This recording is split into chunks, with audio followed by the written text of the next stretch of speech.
Ministerio Gracia y Cruz presenta el Evangelio en los Salmos. Comparte Víctor Bascuñán Carrasco, ministro del Evangelio. Salmo 2, parte 3. El versículo 7 dice: yo publicaré el decreto. El Señor me ha dicho: mi hijo eres tú, yo te engendré hoy.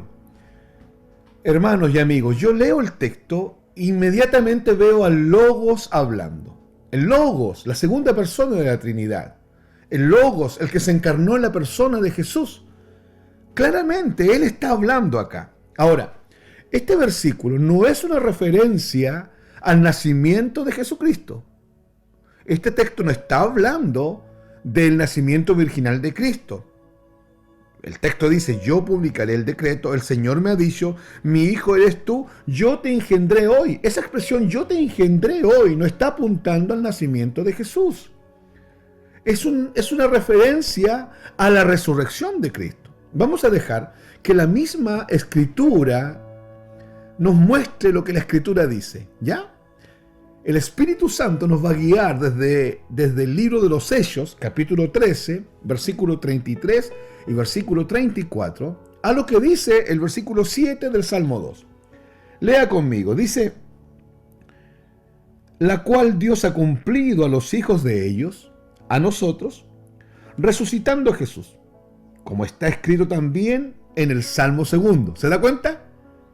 Ellos nos está diciendo que los apóstoles citaban el Salmo 2 haciendo referencia a que era un salmo mesiánico y que apuntaba a la persona de Cristo.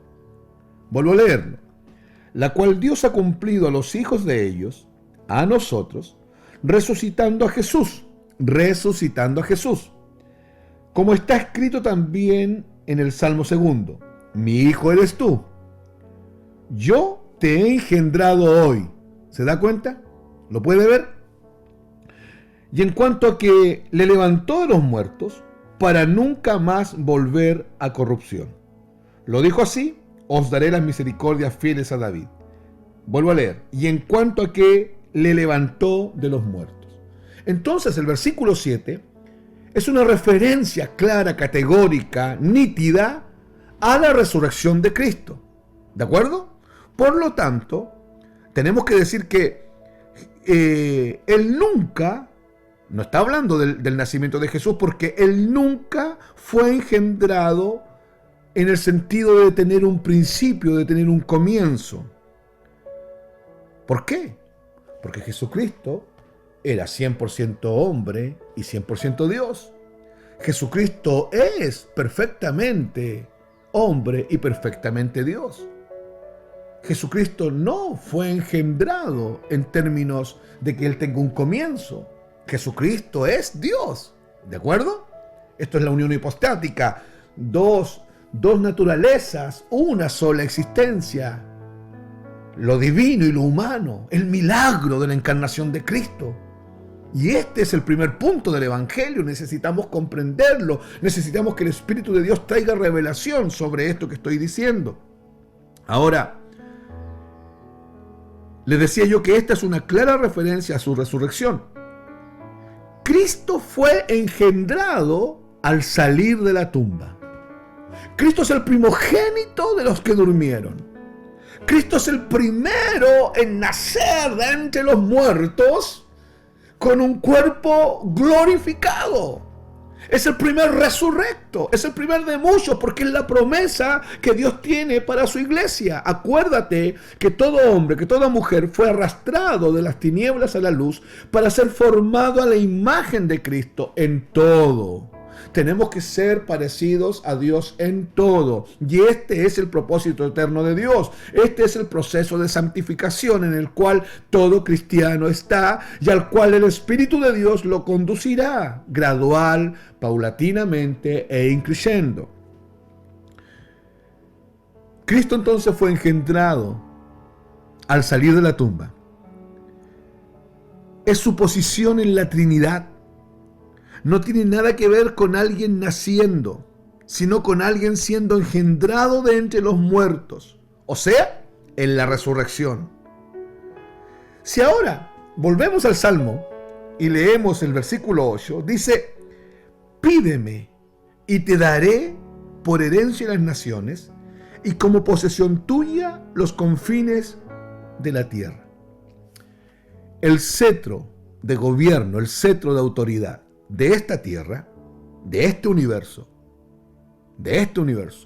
el cetro de autoridad del mundo visible y del mundo invisible, el cetro de autoridad de todo lo creado, de lo conocido y lo desconocido, está sostenido, está en las manos de un hombre diferente al resto. Y está sostenido por manos que tienen marcas de clavos.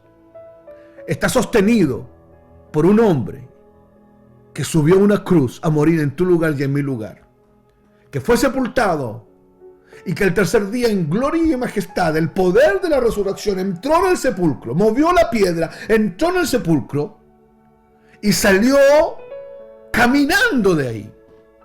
Ese mismo hombre que tiene el cetro de autoridad fue exaltado hasta los cielos y se le dio un nombre que está sobre todo nombre, para que en el nombre de Jesús se doble toda rodilla y toda lengua confiese que Jesucristo es el Señor, para la gloria de Dios Padre. Porque aquí lo único que importa es la gloria de Dios Padre. Tú y yo fuimos llamados a ser formados a la imagen de Cristo, para la gloria de Dios Padre. No podemos olvidarnos de esto. Él es el que reina. Él es el que está sentado en el trono. Él gobierna. Él reina. Él es Señor. Me refiero a Cristo. Me refiero a Jesucristo, el Señor de señores y el Rey de reyes. Versículo 9. Los quebrantarás con vara de hierro, como vasija de alfarero los desmenuzarás. Vamos a decir dos cosas. Primero, que esa expresión vara de hierro designa un instrumento fuerte. Habla de la fuerza del juicio, del mismo juicio del que veníamos hablando. La gente no quiere oír de esto. La gente no quiere pensar en esto.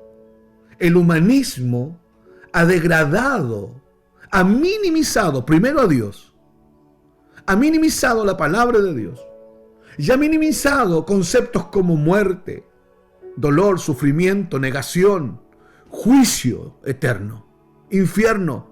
Hay predicadores que ni siquiera los nombran en sus predicaciones y solamente hablan de éxito, de prosperidad, de bendición, de bienestar, de desarrollo, de plenitud, de apogeo, de ímpetu, de que tienes que sacar el campeón que hay dentro de ti.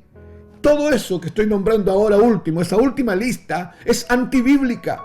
Toda esa lista nace en el espíritu greco-romano y fortalece la neutralidad y la relatividad existente que atenta contra los principios bíblicos. Hoy día, los púlpitos ya no está predicando Cristo. Está predicando Pelayo, del siglo V. Está predicando Aristóteles, Sócrates, Platón, Tomás de Aquino, Erasmo de Róterdam. Pero no está predicando Cristo. Cuando un predicador se encarga de que Cristo sea exaltado en sus mensajes, cuando un predicador empieza a ser lo más fiel posible en la luz que él ha recibido del Evangelio, Cristo será exaltado y el hombre será humillado. Ahora tú dirás, pero ¿por qué tienen que humillar al hombre? No, si no es el hombre que humilla al hombre, es Cristo, su palabra, que me muestra mi realidad delante de Él, mi condición deplorable, tu condición deplorable, nuestra incapacidad para ir a Dios, porque realmente tú no puedes ir a Dios. Aunque te digan, busca a Dios, Romanos 3, 10, 11 dice, no hay quien busque a Dios, no hay ni siquiera uno. Lo hemos dicho esto. Lo dije en los primeros versículos, lo quiero repetir ahora. Quiero permítanme ser majadero en esto, repetirle esto hasta el cansancio, para que el velo de tinieblas que hay sobre ti se rompa y la luz del Evangelio alumbre los ojos del entendimiento de tu existencia y tú puedas ver el poder de la cruz y el poder del crucificado. Qué terrible. Qué terrible ignorar la vara de hierro. El texto también dice, como vasija de alfarero los desmenuzarás. Esta expresión vasija de alfarero, un alfarero es alguien que trabaja con el barro, una vasija está hecha de barro, por lo tanto es una expresión que nos habla de fragilidad y está referida al hombre. La vara de hierro está referida a esta herramienta que Dios tendrá en su mano para castigar con juicio al pecador y el pecado, porque el pecador y el pecado son la misma cosa. Y esta vasija de alfarero hace referencia a la fragilidad del hombre, a la limitación del hombre. Este texto, el versículo 9, no se refiere a la primera venida de Cristo a la tierra, sino que se refiere a su segunda venida, cuando Él venga a juzgar la tierra, cuando Él venga a aplastar con el furor de su ira la rebelión, el pecado, la maldición, la muerte eterna y al pecador. Porque no hay diferencia entre el pecador y el pecado. Para Dios es lo mismo. Quizás a muchos no les agrade esta perspectiva, pero tenemos que comprenderla y con humildad recibirla. Acompáñenme, por favor, al libro de Apocalipsis. Apocalipsis, capítulo 19. Apocalipsis, capítulo 19, versículos 10 y versículo 11. Dice, yo me postré a sus pies para adorarle. Y él me dijo, mira, no lo hagas. Yo soy consiervo tuyo y de tus hermanos que retienen el testimonio de Jesús. Adora a Dios, porque el testimonio de Jesús es el espíritu de la profecía. Entonces vi el cielo abierto, y he aquí un caballo blanco, y el que lo montaba se llamaba Fiel y Verdadero, y con justicia juzga y pelea. Estos dos versículos hablan del regreso del Señor, pero no ahora como un cordero que no abría su boca delante de sus trasquiladores mientras lo llevaban al matadero. Ahora vendrá a rugir como león y estremecerá a la humanidad que le ha rechazado. Tú no puedes seguir rechazándolo. Y si tú eres cristiano y estás viviendo en una apatía espiritual, ya has entrado en un periodo de tibieza donde ya no hay interés ni por Dios ni por las cosas de Dios, y hay un desencanto por las cosas de Dios, y te has excusado con 1000 razones, Dios te está llamando al arrepentimiento.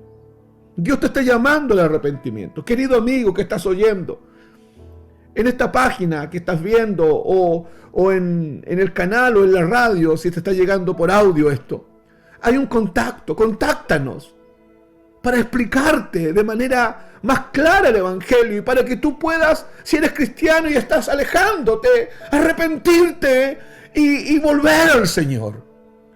Y si no lo eres, para que tú puedas ver tu condición y ver lo que Cristo hizo en la cruz del Calvario, muriendo en tu lugar. Porque esa cruz estaba hecha para mí y para usted. El versículo 9 dice, el versículo 10 dice, ahora pues, reyes, sed prudentes, admitid amonestación, jueces de la tierra. El versículo 11 dice, servid al Señor con temor y alegraos con temblor. Todos nos postraremos delante del Señor, desde Adán hasta el último hombre nacido. Todos, sin excepción. La gran diferencia es que algunos, nos postraremos voluntariamente. Doblaremos nuestras rodillas en total reconocimiento de quién es Dios, de su persona, de su carácter. Adoraremos, como lo hacemos hoy día, el despliegue de sus atributos. Adoraremos la obra que Él hizo en la cruz del Calvario. Algunos doblaremos nuestras rodillas voluntariamente, pero la gran inmensidad de las gentes, sus rodillas serán quebradas por la vara de Dios, por esta vara de hierro con quien Él juzga y pelea. Pero ningún hombre estará de pie delante de Dios. ¿Cómo vas a doblar tus rodillas tú, querido amigo? ¿Cómo lo vas a hacer? ¿Voluntariamente, por amor, por gratitud, porque tú has sido favorecido con el milagro de la cruz? Porque ha venido revelación a tu vida y la gracia, la gracia soberana, la libre gracia de Dios ha entrado en tus tinieblas y la luz han absorbido todas las tinieblas y han traído vida nueva a ti. Y eso ha producido un profundo sentir de gratitud que te hace día a día decir gloria, gloria y gloria al nombre de Jesús. Porque no existe un ser más extraordinario y no hay alguien en quien yo pueda encontrar mayor satisfacción que en la persona de Jesús. O tus rodillas van a ser quebradas por la vara de hierro de Dios. Dios, en la historia del mundo, siempre y sin excepción, ha dirigido sus mensajes a los gobernantes, como en este caso, a los líderes religiosos de este mundo. Al comienzo con Faraón en Egipto, cuando José era su primer ministro. Daniel, el profeta, fue el primer ministro de Nabucodonosor y posteriormente del rey Ciro en Persia. Dios presentó sus mensajes a través de ellos a estos gobernantes. Envió a Juan el Bautista, quien claramente enfrentó a Herodes. Hoy día Dios sigue levantando hombres, con mucha tribuna y con muy poca tribuna. Hombres elocuentes y otros muy carentes, quizás como yo mismo, transmitiendo el Evangelio. Pero un día los gobernantes de la tierra, un día los hombres de la tierra, tendremos que enfrentarnos a Dios y algunos vamos a estar ahí cubiertos por el poder, la vigencia, la relevancia, la magnitud, la transversalidad de la justificación en Cristo por medio de su resurrección. Algunos vamos a estar ahí redimidos por la sangre de Cristo y otros se van a tener que enfrentar a Él totalmente desnudos, en su condición pobre, miserable, apartada de Dios. Yo te digo en el nombre de Jesús, no puedes seguir rechazando a Cristo, no puedes seguir rechazando el Evangelio. Dios te está llamando por medio de este mensaje. Dios está gritándole a través de mi voz, amorosamente, lleno de gracia, con una misericordia que tú no alcanzas a dimensionar. Arrepiéntete, porque el reino de los cielos se ha acercado. El versículo 12 y el último versículo del Salmo dice: honrad al Hijo, para que no se enoje, y perezcáis en el camino, pues inflama de pronto su ira. Bienaventurados todos los que en Él confían. Honrad al Hijo, para que no se enoje, y perezcáis en el camino, pues inflama de pronto su ira. Algunos han interpretado la forma verbal honrad, que está en imperativo, también la han interpretado también en imperativo, pero como besad, dar homenaje. Y ese besad hace referencia a cuando un hombre se presentaba en un palacio real delante de un rey, delante de un monarca, y se postraba delante del rey y besaba la mano del rey. Eso es lo que dice el texto, ya sea si dice besad o dice honrad, apunta para allá y está hablando del Hijo, porque el Hijo ha sido exaltado como un rey soberano sobre todo, y en el caso del Hijo de Cristo no es un simple rey, es un rey de reyes, es un señor de señores, está por sobre todo. No hay punto de comparación con este rey, no hay punto de comparación con este señor, él está por sobre todo. Ahora, este besad, que yo le digo que hace, o este honrad, que yo le digo que hace referencia cuando un hombre entra en un palacio real, entra en el salón donde está el trono, y donde está el rey en el trono, y se postra y besa la mano, tiene directa relación con una palabra griega para la palabra adoración.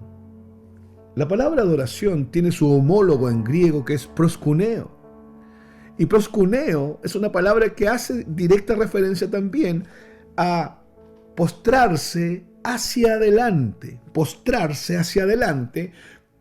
Y también en la conceptualización de la palabra, estamos hablando de un hombre que se presenta delante de un rey, se postra, se inclina hacia adelante y besa la mano del rey. Esto es adoración. Ahora, querido amigo, cuando adoramos al Señor como iglesia, hermanos, cuando adoramos al Señor, hacemos un proskuneo, una adoración reverente. Nos postramos, se postra el corazón, el espíritu, las emociones, la capacidad volitiva, el alma, la mente, la existencia misma, delante de tan gran Dios, delante de tan grande soberano. Y en nuestra pobreza y en nuestra limitación, igual como lo hacen los ancianos en el Apocalipsis, quitan sus coronas y se postran delante de Él en un reconocimiento de que todo es de Él y que todo le pertenece a Él. Somos justos hoy día por la obra de Cristo, somos santos por la obra de Cristo, somos perdonados por la obra de Cristo, somos hijos de Dios por la obra de Cristo, somos salvos por la obra de Cristo. Pero nada de esto lo logramos nosotros y tiene que haber un profundo sentir de gratitud permanente delante del Señor.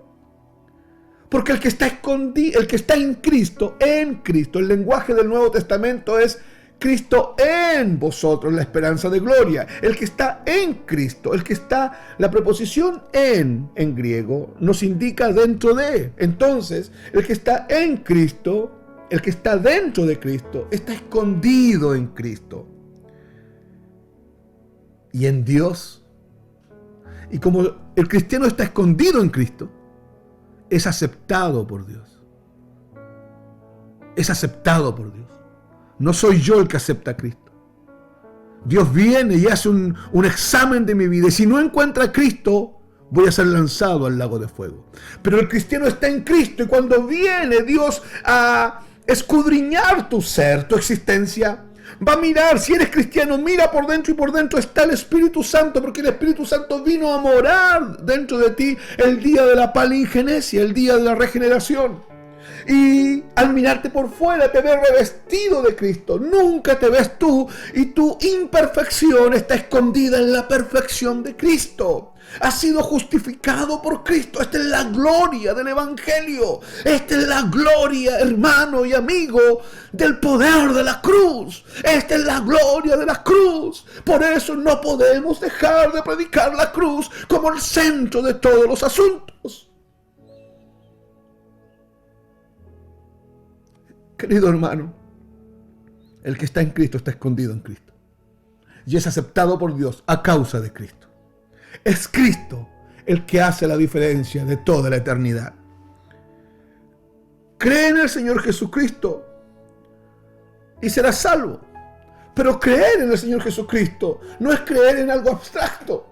Tiene que ver con ver que entre el cielo y la tierra hay un altar, y ese altar es una cruz, y en esa cruz hay un cordero, y ese cordero es Cristo, y ese cordero se entregó voluntariamente y ocupó tu lugar en la cruz, muriendo una muerte vicaria, muriendo una muerte sustituta, una vida por otra, un glorioso intercambio, para que tú, si crees en esto, puedas ser declarado y hecho justo, y bajes del Gólgota, declarado por Dios mismo como no culpable. Pero eso tiene que producir un profundo sentir de gratitud en tu vida.